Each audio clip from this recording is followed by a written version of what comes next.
林原チャンネルをご覧の皆さん、こんにちは。ノンフィクション作家の川添恵子です。本日はですね、イギリスにお住まいで、もともとはウイグル出身のエンバートフティ・ブグダさん。この方、トフティさんはもともとウイグルでお医者さんをしていた方なんですが、トフティさんをお迎えして対談をしたいと思っています。まず最初にですね、トフティさんの、プロフィールを簡単にご紹介します。東トルキスタン、新疆ウイグル自治区といいますが、そこのハミ市で生まれました。で、ウイグル自治区の首都のウルムチ市で小学校中学校教育を受けて、そしてシヘジ医科大学を卒業後、これもウイグル自治区の中にあると認識しています。その後、主要外科医として鉄道中央病院で13年間勤務をされていました。ちなみにこの新疆ウイグル自治区というのは1964年から46回にわたってロプノールという地域で核実験を行っています。で、そういった地域の中でちょうどトフティさんも同じような時代に生まれてずっと育っていったわけですけれども、そういったところでトフティさん自身はなぜこのエリアにがんの患者、特にリンパとか肺とかそういったがんの患者が多いんだろうかとか、そういったことに気づいていったそうです。で、それからさらには外科医としてある手術をしてしまいます。それがよく言われているその臓器狩りといった方法での外科手術だったわけです。で、そういったトフティさんの人生、それ以降は今イギリスにお住まいなんですが、そういった中国にいたウイグル自治区にいた時代のことなどを中心にお話をお聞きしたいと思います。そして私も1986年から中国にいたわけですが、ハミというこのトフティさんの生まれた場所というのはハミグワっていうんですが、メロン、ハミでできる大きなラグビーボールのようなメロンがあるんですが、それの有名な産地です。それからブドウも取れるので、私は北京に留学をしていた時などはそのハミクワ、それから干しブドウも食べていたわけですが、どうももしかしたら放射の浴びていたものを食べていたのかもしれないということももしかしたらお聞きできるかもしれません。いずれにせよ、そういったウイグルでかつてから今に至るまで起こっていることをいろいろ今日はお聞きしたいと思ってます。Thanks coming to Tokyo, Enver Tohti Bughda san. Thank you very much for inviting me here. Thanks so much. Very quite difficult to pronunciation. Enver Tohti Bughda. Yes, it's very difficult. Yes, Even me sometimes couldn't pronounce it. Yeah, really. Thanks so much. So welcome to Hayashibara channel. This channel is Hayashibara channel. Okay, yes. Thank you. And I'm so many questions. Please, yeah. For you. So I was in China from 1986 Okay. for studying Chinese and for studying. And that period, I never knows about the nuclear test in Uyghur Yes. area. So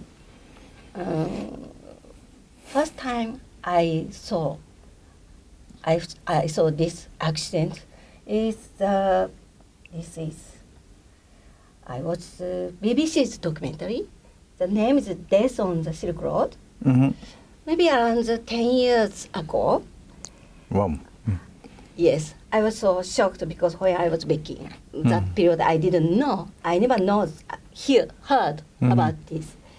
So, and also many Japanese tourists visited the Silk Road because watching the NHK's TV program, the title is Silk Road.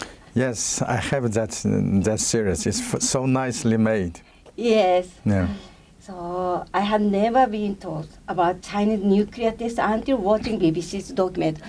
So even now, so many Japanese doesn't know about this disaster. Yeah. Yes. So please let's show our Japanese friends the true thing. Sure. Yeah. Yes. And Dr. Tohti-san, when you were studying language in Turkey, Mm-hmm. in one day, journalists from England contacted to you and asked to join the project of research Uyghur the effect of radioactivities. It was a very dangerous mission, I feel. Yes, it's true. So Yes. why you accept? Because, you see, I was an oncology surgeon, and it was started in 1994. I have noticed that in my bed, in our hospital, in our department, I see. the local people, they have much higher rate of cancer than Han Chinese. Mm-hmm. I was wondering why. So I started try to research on it. And my chief surgeon said, this is the field you shouldn't touch. Mm-hmm. I said, okay, I'm not going to do that. But I started doing it undercover. Mm-hmm. I spent 2 years. I collected more than 2,000 cases. Then I studied those cases. Mm-hmm. Then I found something unusual. Is that Unusual. unusual? Yeah. There were 4 cancers on the top. Mm-hmm. Those 4 cancers were leukemia, Mm-hmm. lungs cancer, Uh-huh. malignant lymphoma, and thyroid cancer. I see. And those 4 cancers, Mm-hmm. they have one thing in common, Mm-hmm. which is related to radiation. I see. So when I saw this, and I understood immediately, Yes. because every single person in this region, he knows that the Chinese, they are testing nuclear weapon I see. in Lopno. Mm-hmm. Loplo. Yeah. So Very Loplo, that means very close to the Urumqi. Lowland, maybe very close to the lowland. very close to the lowland. Yes. Yes. Yeah. Yes. Yeah. Mhm. Exactly. Yeah. From Urumqi, it's 200 kilometers. Mhm. From lowland, probably is 0 kilometer. Yes. Yes, because that Lowland, is very famous. yes, yes. The thing. Yeah, and they started in 1964 until 1996. Mm-hmm. They did 46 nuclear bomb, Mm-hmm. nuclear test. Yeah. Actually, it was 48. Mm-hmm. 2 of them didn't explode. Mm-hmm. The nuclear reaction, fusion didn't happen. Mm-hmm. So only 46. And the 23 is on the ground. Mm-hmm. 23, it was in air. Air. In air. Yeah. So wind blowing is. Yes. During Chinese nuclear test program, every time after the in-air explosion, Japanese will protest against it. Why? Mm-hmm. Because they tested that nuclear dust in Tokyo. So that nuclear particles, nuclear dust, come all the way through, come to Tokyo. Yes. Japanese, they found it and they protest against this. No, that is not desert. Lopno is in Gobi. Gobi Sabaku. Gobi. Gobi Sabaku. Yeah, Gobi and the desert is 2 different landscape. Desert is where with sand. Mm-hmm. Gobi is where without sand, no sand. Mm-hmm. But also it is, it is non-go area. It's very difficult for people or animals to live there. To live. Uh-huh. Yeah. Uh-huh. In fact, there's a a branch of Uyghur people living there is called Lopno Uyghur. Separate. That Yes. separate. Yeah. Before the lake, Lopno, it was a lake. The lake, people rely on this lake to make living. Since Chinese came, a Chinese settler settled in the upstream of the river. They used up this water, water finished, so this lake is dried. I see. Yeah. Oh, Chinese Communism Party destroy your nature. It's not only destroy our nature, human beings, Yes. animals, Yes. and they made that area as a non-gone area. And there's one feature of this region I compared with Hiroshima. It's distinctive. You know that atom bomb exploded in Hiroshima. After explosion, the dust come to the air, and when it met the cold and humid air, it become rain come down. It's called Yes. black rain. Yes, black rain. Black rain. Yes. And this, to some extent, it cleared the sky. But in Lopno, this doesn't happen. Because why? In Lopno, probably it has been thousands or even, if not millions years already, no rain. No rain. No, never rain there. Yeah. So when the bomb explodes, the dust floating in the air all the time. I see. So when you breathe in the dust to your lungs, that's going to be a permanent cancer-causing spot. That is my the God. reason why we have very high rate of cancer. I see. So that's why the cancer is So high. high. And I can give you one comparison study, so you will know the scale of it. For example, in China, every province there's one state-run cancer hospital. So in Xinjiang there's one, in Henan province there's one. Those two hospitals, both of them they established in 1994 1994. with okay. 500 beds each. And to the year 2007, the one in Xinjiang becomes 2,000-bedded hospital. In Henan, in 2007, it's only become 850 bedded hospital. But the population in Xinjiang is only 20 million. I see. Population in Henan is 100 million. Yes. So you see, the larger hospital in the where population is small. The small cancer hospital is where in population is large. Yeah. So that is disbalanced. That is to show the cancer patient in Xinjiang is out of control now. Yes. How about your family? My family, they are okay. Okay, is the health also okay? Uh, No cancer? oh, my father died with lung cancer. Oh, yeah. So sorry. One of my relatives died with lung cancer, and there were two of them. They are suffering with thyroid cancer. They are still suffering now. And because of this recent blockage, I don't have more information. Yeah. I see. Yeah, because they are too scared to talk to me. Oh, Yeah. yes. So sorry. Is it still the same? Like the new, is the number of patients still increasing? Still, it's still increasing.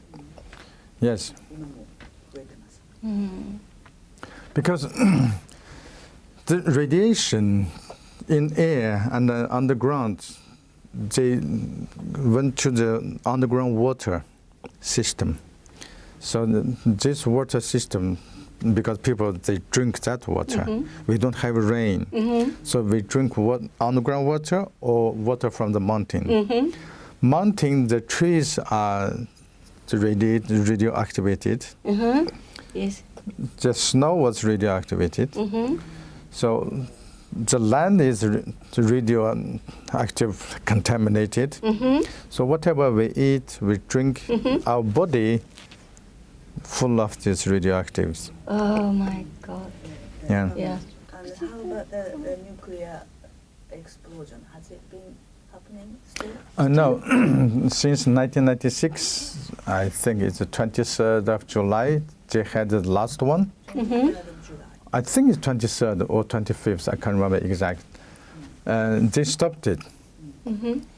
Even they stopped it, but some countries around the world, they pay money to the CCP and they send the nuclear waste to Lopno to bury. Oh. Nuclear waste. So after discovering that, in my mind, I said I will tell the world about this. So first I applied to study foreign language in order to pass the exam to become a junior consultant. I see. Then they gave me permission to study foreign language. So I come to Turkey. In Turkey, this TV crew, they wanted to investigate the hepatitis in Xinjiang area. So they have been introduced to me. After one day interview, they find out that I know a great deal about nuclear victim. So they decided to make film. Then they asked me if I want to come with them to make film. So you're easy to decide because very risky thing. I know that is very risky, but I cannot looking at these people. You know, baby born with deformative. Yes. And the relatives they are dying with cancer, and the government is doing nothing, and all these relatives they have to pay money. They don't have money. Yeah. Cancer treatment is very expensive. Yes. So they just die. Yeah, just So die. I cannot bear to look at it. So I said, I will tell the world about this. So when they asked me, I said, okay, let's go. Oh. So we went back. Encourage. Well, I told myself, just get my head off and put it here. Go. Okay. Yeah. Using Uyghur as to dump the nuclear waste. I have document shows Taiwan in 1990. Really? Yeah. And some rumors, but I don't have that document. Nuclear waste from France, Germany, England, probably also has been dumped there. Oh. But possible. France, Deutsch. we need more evidence for that. So, can I add a little more? Okay. So, Of course. I went back with just two journalists, one interpreter, one doctor. 4 of them plus me 5. So we went back and we pretended that we are tourists, we are students from same college where I was studying and tried to become a doctor, PhD. So I told them they are my friends, they are coming to visit my hometown. Then we told everybody like this. So they think we are tourists. Then what I did is I specially approached the police and asking police for assistance, asking police for protection, asking police for direction. So if you come close to the police, you will be less suspicious. If you try to avoid police, they will follow you. So instead of letting them to follow you, you follow them. Then they will let you do whatever you want to do. I see. That is how we were successful. Yes. So who decided this idea? You? Oh, it's good idea. And also, one of them, when I was taking that secret filming that document in the library, they stayed in the hotel. So if you don't, as a tourist, you have to go out. Yes. If you don't go out, the hotel will think what's wrong with them. They stayed inside hotel. So the doctor, she pretended to be ill. So that is the reason they don't go out. But they sleep during the day. I taking picture and filming the document. And in the evening, I brought this to them. Then they work at night, analyzing these documents and digitalizing these documents during the night. I work during the day. So we worked 1 week. Oh. Yeah. And then there was one man come from behind us, come from England. He pretended another tourist. So we met him in the street in a where there's a cafe. No, it's beer. Yes. Yeah. Before. So I was. yeah. So yes. we give him this old tape, and he took tape. He left. He took all the evidence left. After we saw him left, then we decided to go because the evidence has been. Okay. Yeah. You live from Peking. So that moment is a very, very. Let me come to that. Thing. I will tell you a little more about it. In Kumul, in Hami, we chopped down one tree, and we took a piece, I see. and we sent it to British Embassy. Embassy sent this piece back to London. They analyzed this radiation in that piece. It was 300 times more strong than the tree in Hiroshima. Really? 300 times. Then people in London said, okay, you have all evidence, now you can go. So we decided to go. Oh, Yeah. okay. Yeah. Before we are going, we burned all paper. We took copy, we burned them. All evidence, we destroyed them. So, Yeah, fired. yes. 火で燃やしたの。 Yeah. So at the airport, they searched me everything. They said, no, I'm just doing tourists coming back home now. I'm going back to Turkey. Yeah. So in the immigrant in Peking is your gate is prison or freedom. Yes, it was the gate. Yes, exactly. Yeah. Yeah. After I passed that control, I sat in the inside aircraft. So I was Playing. yeah. Then the aircraft moved. Then turned around and moved. I said, oh, it's moving. Then suddenly it stopped. Oh my God, look. 2 minutes. Then it started moving again. And then I still couldn't relax until it's actually take off. I said, oh, please, some whiskey. I want some whiskey. Yeah. So you go back to Turkey? Yeah. And when you decide to exile, to escape from China? When I come back to Turkey on 8th of August 1998, then on the 8th of October, this film showed on Channel 4. At that same day, Tony Blair, British Prime Minister, visiting Beijing. Same day, in London, showed this film. Really? Yeah.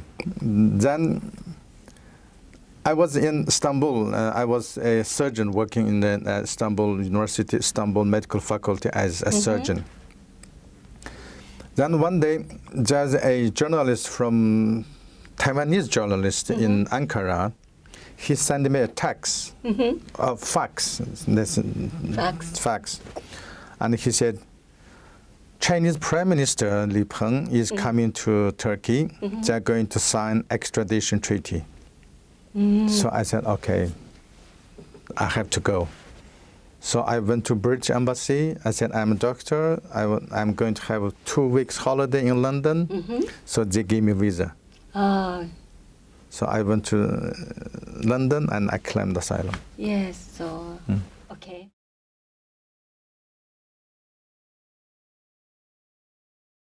So I heard when you were in Urumqi, you did the experience once, the organ transplant operation.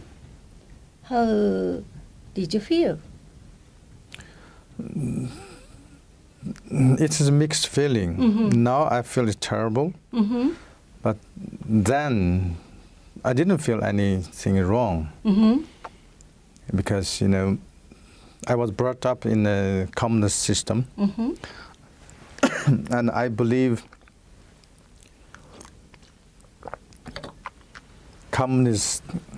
socialism and the communism is the best in the world, and the Communist Party is our savior. So working for the Communist Party, it is some kind of proud, right? I see. So whatever you do, asked by your superior, you should feel it is right thing to do, and you shouldn't ask a question. So I was asked to remove a liver and the 2 kidneys in 1995. I didn't feel guilty.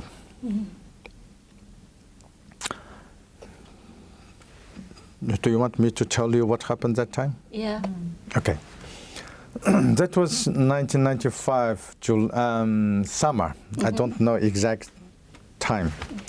Summer. It must be a Wednesday, because my operation scheduled day is Wednesday and Monday, Wednesday, Friday.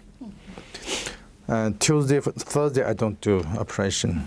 But that Wednesday, it is our scheduled day, but I am the only one who has no scheduled operation that day. So I was the only one who is free.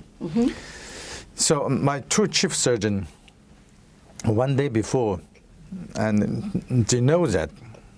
So they called me to the office and said, do you want to do something wild?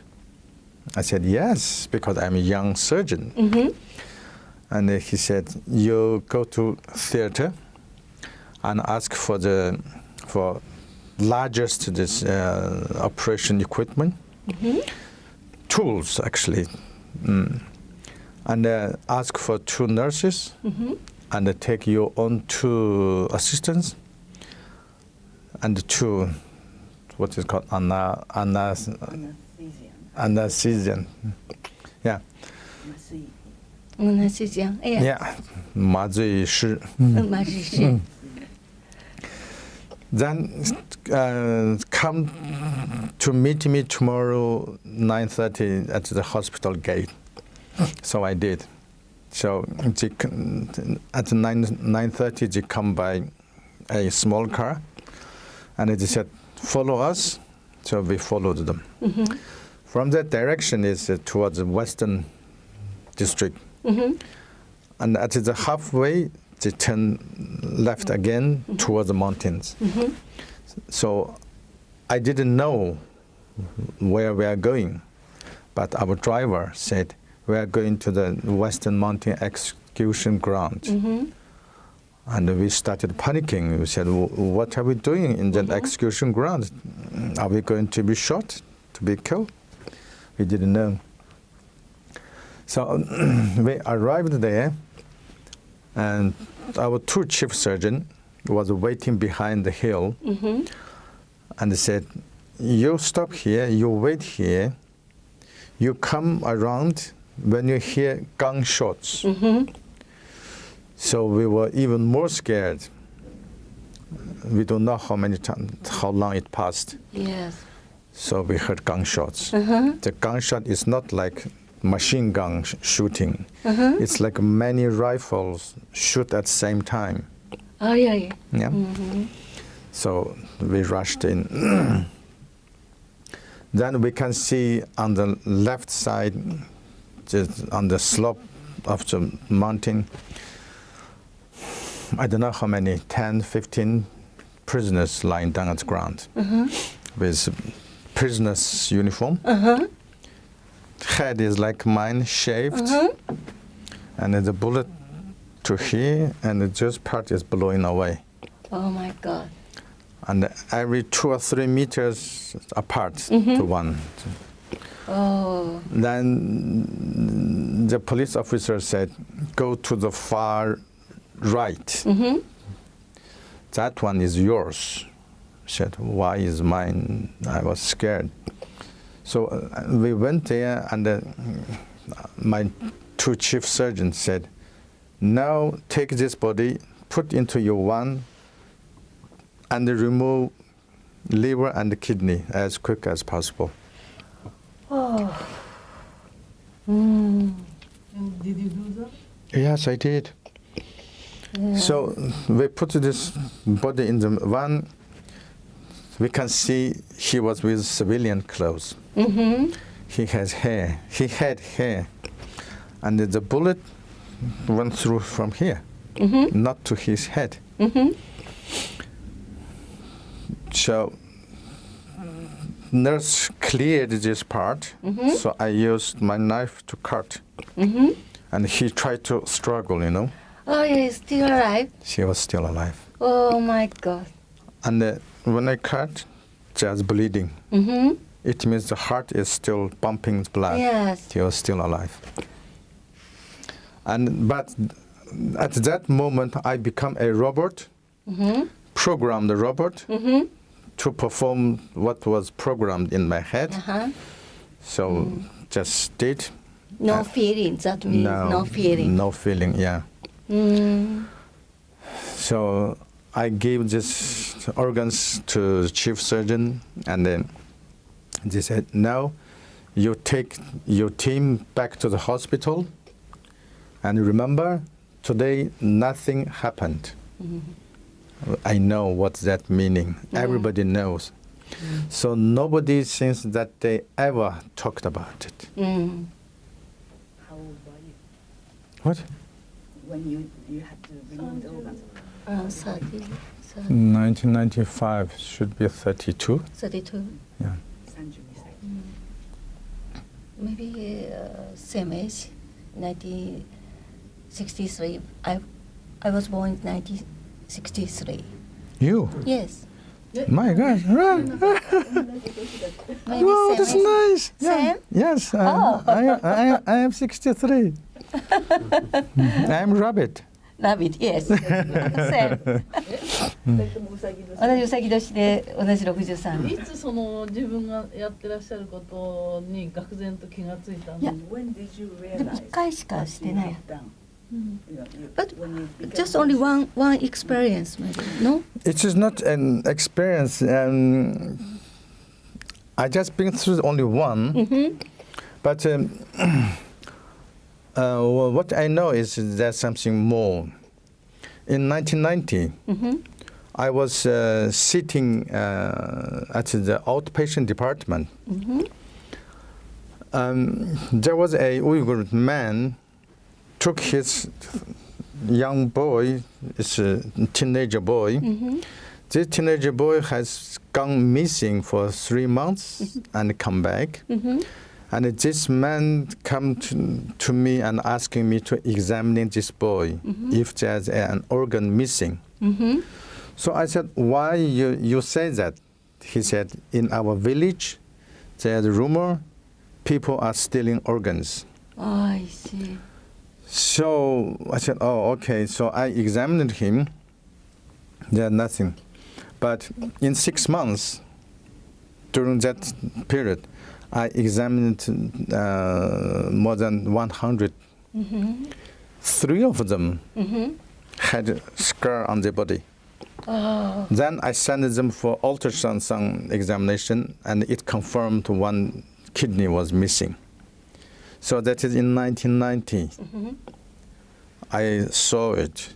So in 1995, I took part myself. And all this made me know there is something, organ things, but I didn't know the scale of it. After I come to UK, I started reading the articles, newspapers in Chinese, because my English was just beginner. Then I started to notice that there's organ harvesting in China. But still didn't make up what I have done was something wrong. Until I read a lot, and until I learned English, then I started reading English books. Then there was one day I went to a court as interpreter. I found that High Court is free. So I understood in the Western world there's equality, real equality, and there's human rights. I see. I understood. Then I understood the society I was in was how backward, and the society I'm in now, how civilized it. So I understood what is called a civilization. I see. Then come to time 2009, Ethan Gutman, who wrote the book, that time he was presenting another book called State Organ in British Parliament. And I happened to be among the audience.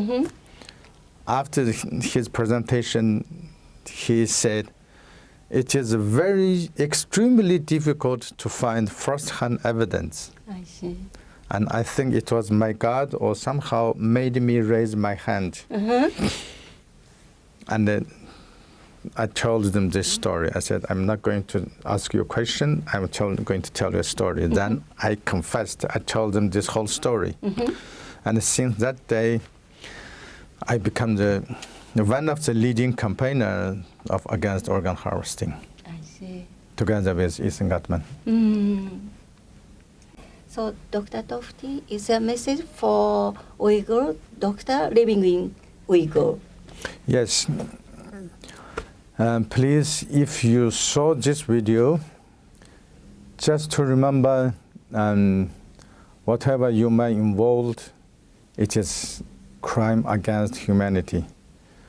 You may feel it is normal because it's like me. I felt it was normal.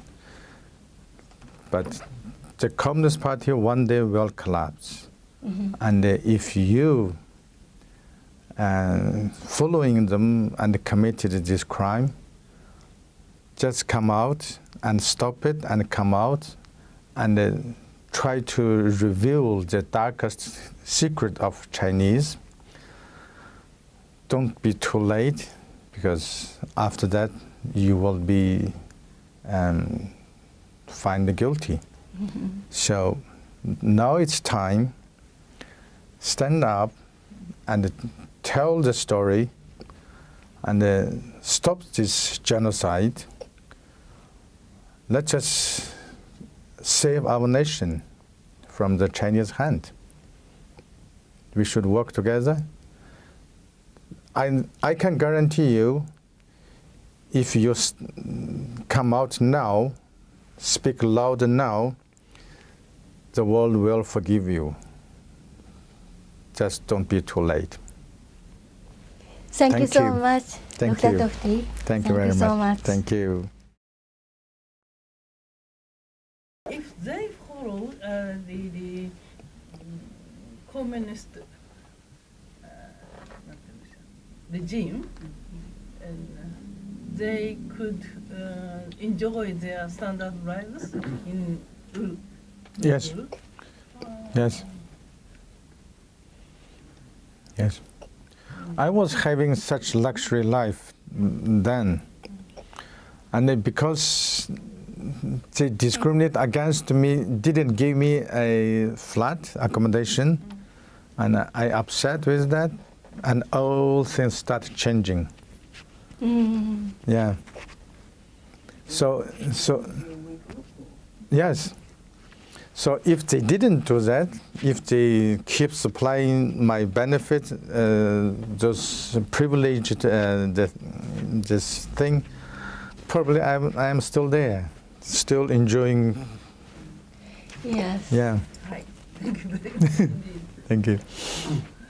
So now true freedom. Yes. Yes. はい。ねえ、そうじゃなければ otherwise you are murder. Yes. I thought. Yeah. I'm saying I'm a murderer because that man life is that remained that long, and I made shorter. Yes, I know. I Yes. shortened his life. Yes. Otherwise, so still in Uyghur, you are operate, continue to operate. So Yeah. too bad. So you are true free. I am man. free. Yes. Yes. 語れば語るほど自分の罪が軽くなるから、話す機会を与えてくれて。そうよね。Okay, thanks so much. Thank you. 中国共産党はあと3年ということです。 3 more years. 3 more years, the Communist Party is maybe 3 more years. Too this long. one. 3 more years.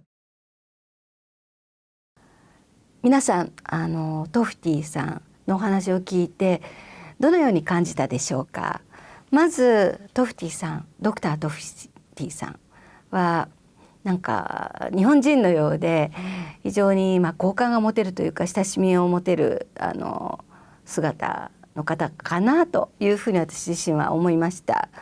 それからイギリスに渡ってからもいろいろご苦労されていて当然ですがお医者さんだったわけですからお医者さんをしたいわけです。ところが医師の試験をちらっとお聞きしたのは7回だったと思うんですが受けたけれども受かることができずバスの運転手さんをイギリスでされてでもなかなか自由に行動ができないのでその後タクシーの運転手さんになっていらっしゃるということをお聞きしました。そのお医者さんとしての試験に受からなかったのは成績の問題ではなく中国共産党の圧力がどうもあったんではないかと思いますがそこら辺は正直詳しい話はお時間が足りなくてお聞きすることはできなかったわけです。ただもう一つやはりイギリスにいても全てにおいてもちろん今自由になったとおっしゃっているけれどもやはりある意味で言えばそのウイグル自分たちの同胞たちが自由になっていない限りは常に重しみたいなものを抱えて人生を送っているんではないかというふうにも思います。でまた面白いのは面白いと言っていいかわからないんですけれどもイスラム教徒だったわけですが今はクリスチャンに改宗したそうでさらには日本にいらっしゃった時にある神社でお祓いをしてもらいましてそして中国共産党の毒を抜いてもらったそうです。でその時のなんかお塩を食べたらしいんですがとても美味しい塩だったのでそれを買ったなんていう話もお聞きしたんですがやはり誰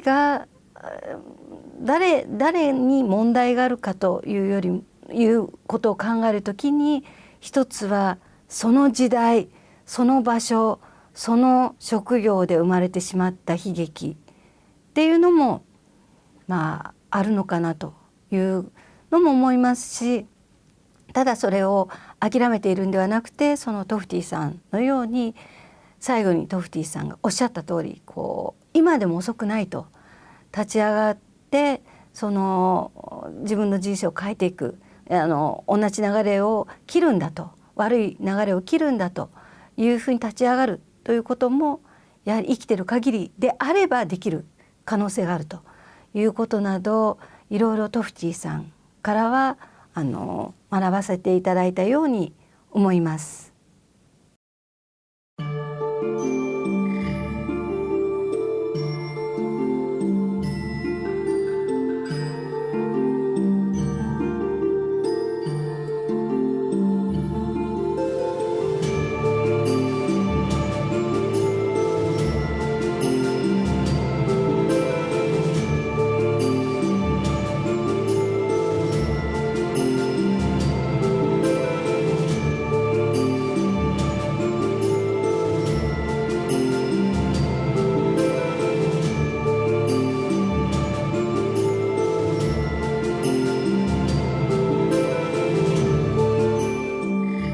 この決心の内容から、ウイグルやチベットそれぞれの神を信じる人たち、真善忍で生きる無垢な人たちが邪悪な虐殺者、中国共産党から解放される時が来たと信じ期待します。